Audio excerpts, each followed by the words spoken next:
दोस्तों छत्तीसगढ़ में अब 46% डीएडीआर के साथ साथ कांग्रेस के घोषणा पत्र को लेकर प्रदेश के कर्मचारियों और पेंशनर संगठनों में भारी नाराजगी देखी जा रही है और साथ ही साथ छत्तीसगढ़ कांग्रेस ने खुद अपने पैर में कुल्हाड़ी मार ली है।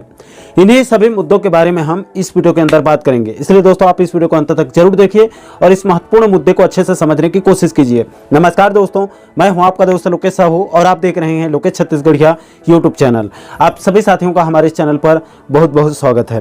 दोस्तों जैसे कि आप सभी साथियों को पता होगा कि कल के इस वीडियो में आप लोग को स्पष्ट रूप से छत्तीसगढ़ में 46% डीएडीआर की अभी की स्थिति और कर्मचारी नेताओं की छत्तीसगढ़ के मुख्य सचिव से नाराजगी और साथ ही साथ कांग्रेस के घोषणा पत्र को लेकर किस कदर कर्मचारी नेता भड़के हुए हैं, इसके बारे में विस्तारपूर्वक बताया था। अगर आपने कल के इस वीडियो को नहीं देखा है तो एक बार जरूर देख लीजिएगा, इसमें कई महत्वपूर्ण खुलासे किए गए हैं। अब दोस्तों छत्तीसगढ़ सरकार और छत्तीसगढ़ कांग्रेस के घोषणा पत्र को लेकर प्रदेश के नियमित और अनियमित कर्मचारी संगठन और बेरोजगार युवा तो पहले से ही नाराज हैं। अब प्रदेश के पेंशनर संगठनों ने भी खुलकर सरकार के खिलाफ मोर्चा खोल दिया है। दोस्तों आपकी जानकारी के लिए बता दूं कि छत्तीसगढ़ में दिवाली पूर्व 46% डीए को लेकर छत्तीसगढ़ के कर्मचारी संगठन लगातार चीफ सेक्रेटरी और वित्त सचिव दोनों से मुलाकात करके ज्ञापन सौंपकर 46% डीए के साथ साथ कर्मचारियों के सातवें वेतनमान के एरियर्स की अंतिम किस्त की मांग के संबंध में ज्ञापन सौंप रहे हैं, जिसको आप लोगों को लगातार हम वीडियो के माध्यम से बता भी रहे हैं।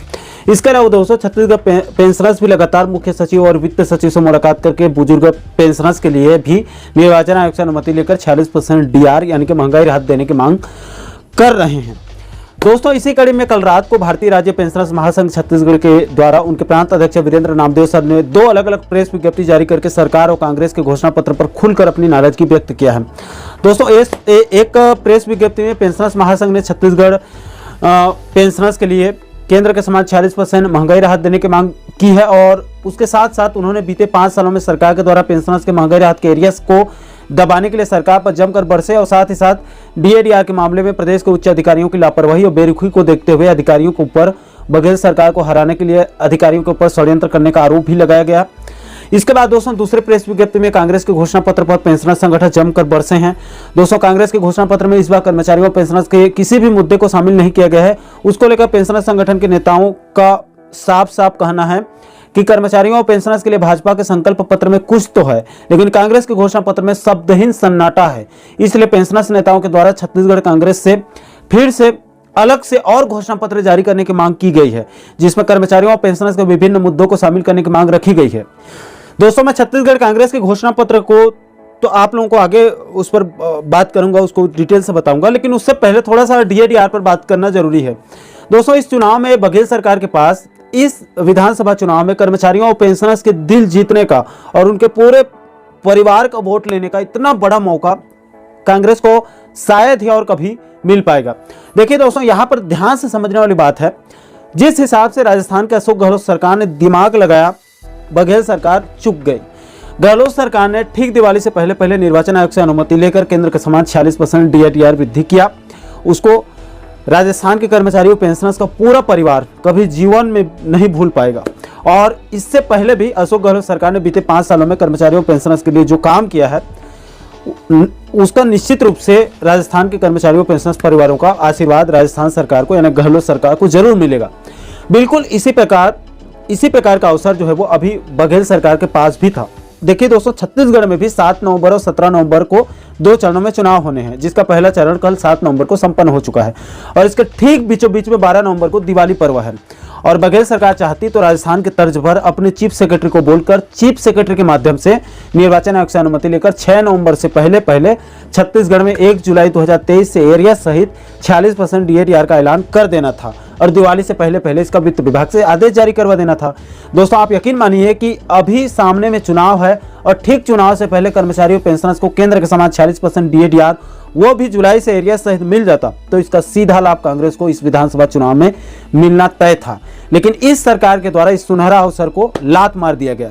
इसके बाद दोस्तों छत्तीसगढ़ सरकार या फिर छत्तीसगढ़ कांग्रेस की तरफ से दूसरी सबसे बड़ी गलती घोषणा पत्र में कर दिया गया। दोस्तों इस बार छत्तीसगढ़ कांग्रेस ने घोषणा पत्र के नाम पर बवासीर जारी किया है। माफी चाहता हूं, कड़वा शब्द है लेकिन सही है। मैंने कल के वीडियो में भी बोला था कि इस समय डीए-डीआर से ज्यादा चर्चा तो कांग्रेस के घोषणा पत्र को लेकर हो रही है। मैं लगातार प्रदेश के कर्मचारियों और पेंशनर संगठनों के नेताओं के साथ साथ मध्य प्रदेश के भी कर्मचारियों पेंशनर नेताओं के संपर्क में हूं। लगातार दोनों राज्यों के डीए-डीआर के बारे में जानकारी ले रहा हूं और आप लोगों को वीडियो के माध्यम से बता भी रहा हूं। दोस्तों, आप यकीन मानिए कि इस समय मध्य प्रदेश और छत्तीसगढ़ दोनों राज्यों में सिर्फ छत्तीसगढ़ के कांग्रेस के घोषणा पत्र की चर्चा है। दोनों राज्यों के कर्मचारियों पेंशनर्स नेताओं द्वारा खुलकर बोला जा रहा है कि इस बार छत्तीसगढ़ कांग्रेस ने घोषणा पत्र के नाम पर क्या बवासीर बना दिया है, जिसमें न तो कर्मचारी का क है, न तो पेंशनर्स का प है और न तो बेरोजगारों का ब है। दोस्तों, अगर आप छत्तीसगढ़ कांग्रेस के घोषणा पत्र को देखेंगे और थोड़ा सा गंभीरता के साथ सोचेंगे तो आपको पता चलेगा कि छत्तीसगढ़ कांग्रेस ने वाकई में अपने पैर में कुल्हाड़ी मान ली है। दोस्तों, ऐसा नहीं है कि कांग्रेस ने बीते 5 सालों में कर्मचारियों और पेंशनर्स और बेरोजगारों के लिए कुछ भी नहीं किया है, ये कहना सरासर गलत है।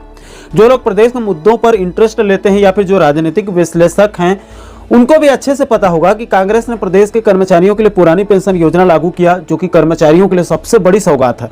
इसके अलावा प्रदेश के कर्मचारियों को जो 6वें वेतनमान में एक फिक्स दर में गृह भाड़ा भत्ता 2017 से मिल रहा था, उसको इस बार के अनुपूरक बजट में 7वें वेतनमान में देने का सबसे बड़ा सराहनीय निर्णय लिया गया, जिसका प्रदेश के कर्मचारियों ने दिल खोलकर स्वागत भी किया। इसके अलावा प्रदेश के बेरोजगारों के लिए 2 बार नियमित रूप से 14,580 और 12,489 जैसे बड़े बड़े शिक्षक भर्ती किया गया।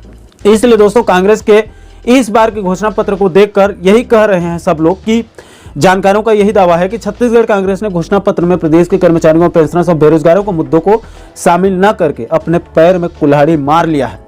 वरना अगर छत्तीसगढ़ कांग्रेस या फिर भूपेश सरकार अगर थोड़ा सा ध्यान से सोचती तो उसने छत्तीसगढ़ के किसानों के लिए पहले भी काम किया है और इस बार के अपने घोषणा पत्र में भी किसानों को प्रमुखता के साथ स्थान दिया है और इसका स्वागत होना भी चाहिए। लेकिन दोस्तों, इसके साथ ही साथ उसको मतदान से पहले 6 नवंबर तक निर्वाचन आयोग से अनुमति लेकर 46% डीए-डीआर का ऐलान कर देना था और अपने जन घोषणा पत्र में कर्मचारियों, पेंशनर्स के साथ साथ बेरोजगारों के मुद्दों को भी कम से कम एक लाइन में ही सही 3 ही बिंदु में ही शामिल कर दिया होता तो शायद आज कांग्रेस की इतनी किरकिरी नहीं होती और किसानों के साथ साथ इन बाकी के वर्गों को का भी आशीर्वाद को पाकर निश्चित रूप से वो इस चुनाव में भी अच्छा प्रदर्शन करती, उसका पलड़ा दूसरे पार्टी से मजबूत होता। और दोस्तों, छत्तीसगढ़ कांग्रेस की तरफ से एक और मूर्खता ये किया गया है कि हम कर्मचारियों और पेंशनर्स और बेरोजगारों के मुद्दों को अपने घोषणा पत्र में शामिल नहीं किए हैं, इसलिए सरकार बनने के बाद इन वर्गों का काम हमें नहीं करना पड़ेगा। ये कुछ लोगों के द्वारा सोचा जा रहा है, बोला जा रहा है। ये सबसे बड़ी बेवकूफ़ी है। कैसे? तो इसको भी आप ध्यान से समझिए। देखिए दोस्तों, कुछ पढ़े लिखे मूर्खों के द्वारा ये तर्क दिया जा रहा है कि इन तीनों वर्गों का काम कांग्रेस को आगामी 5 साल में नहीं करना पड़ेगा क्योंकि इसने घोषणा पत्र में अपना शामिल नहीं किया है। तो देखिए दोस्तों, कर्मचारी और पेंशनर्स का सबसे बड़ा मुद्दा क्या है?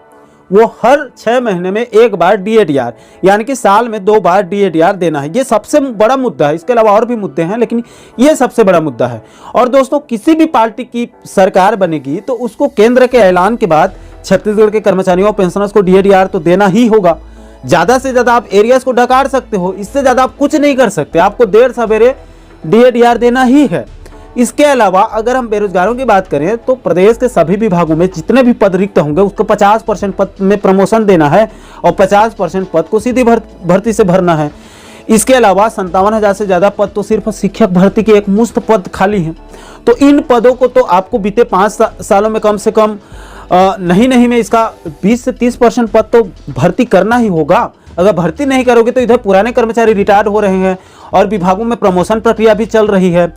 इससे नीचे के पद बहुत सारे खाली होते जा रहे हैं और आप नई भर्ती नहीं करेंगे तो सरकारी विभागों को संभालेगा कौन? कोई नेता या फिर कार्यकर्ता तो मास्टर, डॉक्टर, कलेक्टर का काम नहीं करेगा।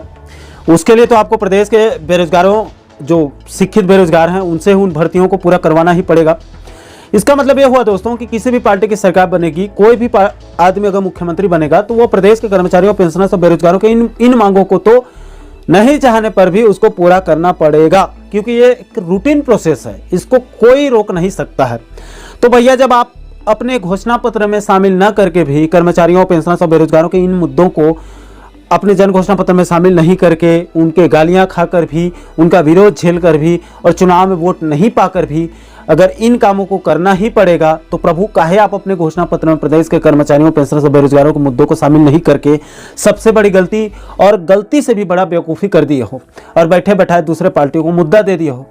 दोस्तों, बड़े बुजुर्ग सही बोलते हैं कि शादी एक लड्डू की तरह होती है, जो इसको खाता है वो तो जीवन भर पछताता ही है, लेकिन जो नहीं खाता है वो और ज़्यादा पछताता है। इसलिए लड्डू खाकर यानी कि शादी करके पछताने में ही समझदारी है। लेकिन इस बात को छत्तीसगढ़ कांग्रेस के नेताओं को कौन समझाए।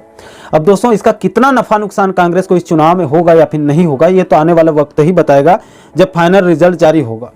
और रही सवाल प्रदेश के कर्मचारियों और पेंशनर्स के 46% DATR वृद्धि की, तो देखिए दोस्तों, उसका अभी भी चांस है, क्योंकि 12 नवंबर से दिवाली त्यौहार है और राज्य में दूसरे चरण का मतदान 17 नवंबर को है। और जानकारों का कहना है कि अगर सरकार चाहे तो चीफ सेक्रेटरी के माध्यम से तुरंत एक ही दिन में ऑनलाइन पत्र के माध्यम से निर्वाचन आयोग से अनुमति लेकर उसी दिन 46% DATR का ऐलान हो सकता है। भले बाद में आदेश जारी किया जा सकता है, क्योंकि जब निर्वाचन आयोग ने एक राज्य को, राजस्थान को, और वो भी वहाँ भी कांग्रेस की सरकार है, उसको अनुमति दे चुका है, तो बाकी राज्यों को तो उसको अनुमति देना ही पड़ेगा। लेकिन उसके लिए आपको पहले निर्वाचन आयोग से अनुमति के लिए पत्र भेजना पड़ेगा, तभी निर्वाचन आयोग अनुमति देगा। अपने से वो अनुमति नहीं देगा, उसके लिए आपको प्रयास करना पड़ेगा। अब दोस्तों, हम प्रार्थना करते हैं कि भगवान सरकार को, सरकार के अधिकारियों और उसके बुद्धिजीवियों को, जो उसको बुद्धि दे रहे हैं, उनको सद्बुद्धि दे और जल्द से जल्द निर्वाचन आयोग से अनुमति लेकर 46% DATR वृद्धि जो है वो उसका आदेश जारी किया जाए। तो आशा करता हूं दोस्तों कि आप इस वीडियो के माध्यम से 46% DATR और छत्तीसगढ़ कांग्रेस के घोषणा पत्र से जुड़ी इस पूरे कॉन्सेप्ट को आप अच्छे से समझ गए होंगे। दोस्तों, इन सभी मुद्दों पर आप लोगों की क्या राय है, नीचे आप कमेंट सेक्शन में अपनी प्रतिक्रिया जरूर दीजिएगा। और दोस्तों, आप आगे भी प्रदेश के कर्मचारियों, पेंशनर्स के DATR के साथ साथ छत्तीसगढ़ को और भी अन्य महत्वपूर्ण मुद्दों पर वीडियो देखना चाहते हैं तो हमारे चैनल को आप सब्सक्राइब जरूर कर लीजिएगा, ताकि आने वाले सभी नए वीडियो का नोटिफिकेशन आप लोगों तक तुरंत पहुंच सके। दोस्तों, अभी के लिए फिलहाल इस वीडियो में इतना ही। मुझे दीजिए इजाजत, मैं मिलता हूं आपसे एक और महत्वपूर्ण मुद्दे के साथ, महत्वपूर्ण टॉपिक के साथ। तब तक के लिए जय हिंद, जय छत्तीसगढ़।